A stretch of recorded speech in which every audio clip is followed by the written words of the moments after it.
Hello, lovies. Welcome back to another wonderful day of World Regional Geography. So this is another micro lecture on South Asia, and we are going to pick up with distinctive human geography. So South Asia is a region of diverse people, cultures. They have many languages as well as religions. The region boasts over 1.9 billion people, and this region has the highest average population density. So they have a very high average population density, but it is also a very concentrated, small, relatively small region in land size, not population. We've already determined that India, a country in this region, has 1.4 billion people, and it makes them the most populated country in the world. And then China is now second as of July 2024. So this region, South Asia, has a high average population density.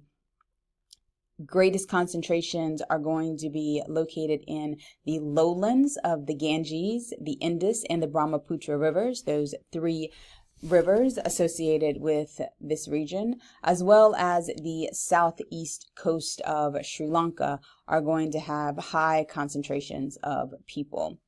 Low density areas are going to be places, of course, like arid areas like the Thar Desert in Pakistan, the western area of India, which is also associated with the Thar Desert, as well as mountainous areas in western northern Pakistan, Afghanistan, the Himalayan region in Nepal and Bhutan. India's population, we know, continues to grow because of a huge number of people within childbearing age, and they have an increased life expectancy. The birth rates in India are typically going to be higher than among the materially poor, and we've talked about this in previous lectures as well. You'll oftentimes see a higher total fertility rate for women, especially in areas where there is a lesser focus on the education of women. So in those rural areas where people are materially poor, we're going to see a higher total fertility rate than urbanized areas, even in India. As we explore this idea of human geography, keep in mind the spread of Bollywood, Sikhism, Hinduism, and Pakistan has a higher fertility rate than Bangladesh.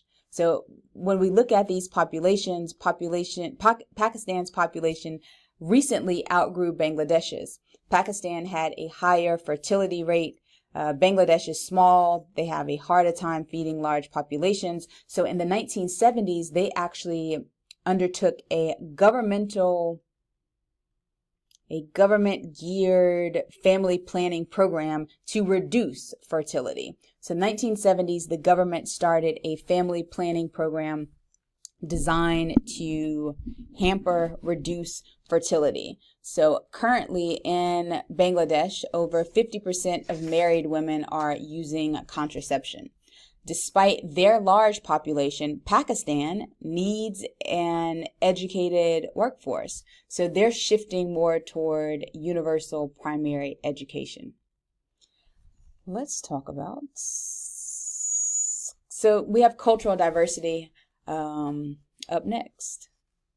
Let's talk about it. Do you know what Bollywood is? So Bollywood is like that idea of,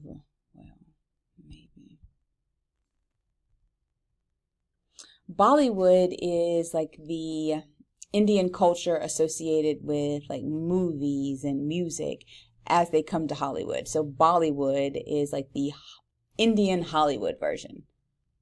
It's like Hollywood, India, Indian Hollywood. That's what it's like. Yes. And ethnic religions, like look at the spreads of ethnic religions like Sikhism and Hinduism. Cool. All right. Now let's talk about this cultural diversity. So we, at the onset of this chapter, we talked about the religions that originated in South Asia. We said that there are several ethnic religions in this region, and they include Hinduism, Sikhism, and Jainism. So Hinduism, Sikhism, and Jainism are religions associated with origins in South Asia. We've also said that ethnic religions, in previous chapters, we've said that ethnic religions are religions that you are typically born into. No one is going out to actively seek out practitioners, seek out converts. But that's not going to be the case with a couple of these religions, especially Hinduism. As it relates to global religions, the global religion that originates in South Asia is going to be Buddhism. And it shows us really the evidence of it being a global religion, because typically when most of us think of Buddhism, we don't even associate it with India. We typically associate Buddhism with China. But it is a religion that originates in India. Additionally, we have other global religions of Islam and Christianity. They too are going to have a strong presence in South Asia. 80% of India's population is Hindu. 90% of the people of Nepal are Hindu. Hinduism is often described as the religion of the people. It originated in the Indus River Valley. It was an ethnic religion, meaning that typically you're supposed to be born into Hinduism. Hinduism is associated with the caste system. Hinduism is associated with the caste system. Caste system is a social hierarchy that was created by the Aryans during the Vedic, VEDIC age. And it was a way to separate Aryans, who are Indo-European migrants, to separate the Aryans and place them in positions of authority, separate them from dark-skinned Indians, in particular people known as the Dravidians. So in the social caste system, CASTE, or class system, there is no class mixing. Again, that caste is based on heredity. You are born into your class or caste, and you die out of your caste or class. The Aryans originally grouped the caste system. There were only 3 in the Rig Veda. So there were the Brahmin, the rulers, warriors class, and then the commoner class. The 4th and the 5th were added much later. So the Brahmin are these scholarly priests. Their job is to perform sacrificial rituals designed to honor the Aryan gods. They perform these rituals in association with the Vedas, which is a collection of hymns, songs, and prayers, again, designed to honor the Aryan gods. So the Brahmin are at the top, and they are these scholarly priests who are at the top because they perform the sacrifices associated with the Vedas. Second, you have the warrior and the commoner class. I lied. Warriors and the rulers class. Then you have the commoners class. The people outside of the first 3 divisions, Brahmins, Kshatriya, Shudras, like the people outside of those first 3 classes or caste, were usually non-Aryans, and they are considered like the lowest of caste. They're servants. They are Dalits. So if you didn't belong to one of the 4 groups, the lowest class or caste that you would find yourself would be the quote-unquote untouchables caste, and they're called or referred to as untouchables, which is not a very politically correct term. Like the correct term for today would be Dalit, D-A-L-I-T-S. So they were originally referred to as untouchables because they were considered social pollutants. So these were people that no one wanted to have contact with, no one wanted to touch. Dalit means oppressed, these people are still barred, like not allowed to use common wells. So they can't use the same wells that upper class Hindus are allowed to use. Sometimes their homes are burned.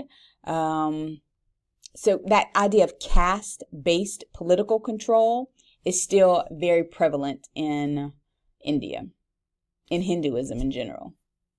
Buddhism originates in the Ganges River Valley, but Buddhism is going to represent a move away from the importance of the Brahmin and the caste system. So they're moving away from that rigid class system that was created by the Hindus.